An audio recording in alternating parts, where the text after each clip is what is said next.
Harvest of Death is a fake painting. It does not depict the actual effect event of the Battle of Gettysburg, because O'Sullivan placed these bodies there.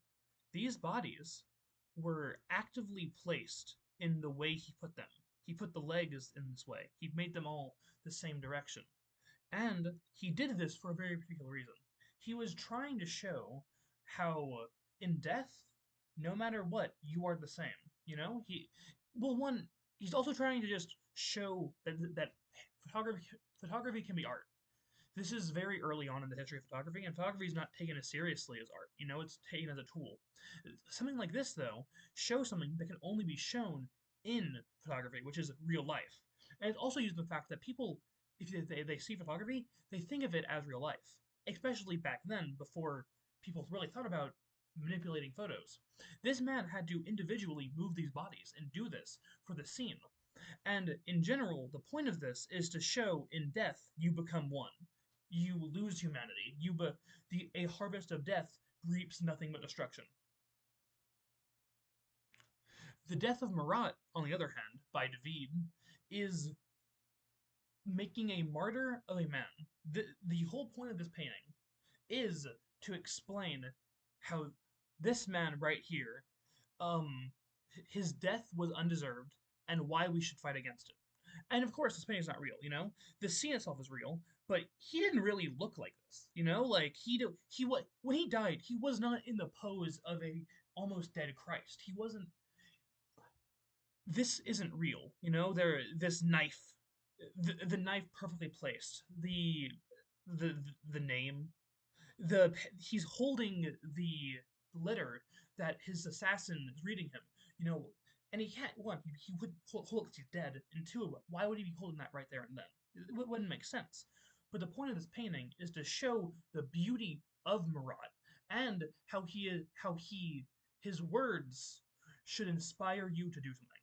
It's making a martyr of him, you know. And I think the reason he's depicted the way he is isn't just because he's David's friend and all that, but also because this isn't depicting Marat, but Marat's words to David. It's depicting the beauty of what he believes in and how he died doing.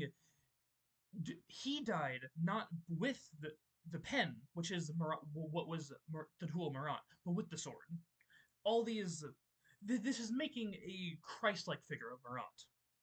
And if we want to talk about Christ-like, the death of General Wolfe is this is almost a biblical scene. You know, we have this entire scene is entirely artificial. This didn't happen. This is meant to depict General Wolfe dying after winning the Battle of Quebec City, I think. But the point is, this didn't happen. He didn't die in this gracious, pose. Everyone around him is looking inward. All these circles, right? Everyone is kind of a, a opposite of Wolfe. This standard in the clouds come to the day because he's dead. Like now what can we do?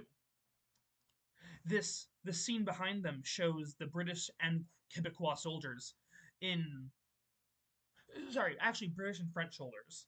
Um, and this is meant to show the grace of Britain in victory and in defeat. This is a propaganda piece. It's to show how figures like Wolfe is not just a martyr, but everyone around him knows it. These people look at this is a biblical scene. This is a scene of Jesus Christ dying. I mean, more or less, right? There's no way around that. Everything's perfect. From the tower, everything else, and in general, the this wolf painting is definitely the fakest, just because it's not a real scene. Unlike in Marat, which is a real scene which he beautified, or the Harvest of Death, which is a actual photo of rotting bodies. And I think this is where similarities to real world stuff, or like more modern stuff, comes into play. Because now we have all these war movies. Um, a lot of like Rambo, all these movies that try to depict war do it in a way similar to this but worse. when in this painting, these are real rotting corpses. This is the death of a man. This, but more and more, movies about war become like this depiction of General Wolfe. They become a caricature of what death should be on a battlefield. It becomes about honor and glory and symbolism, and that is not a real thing.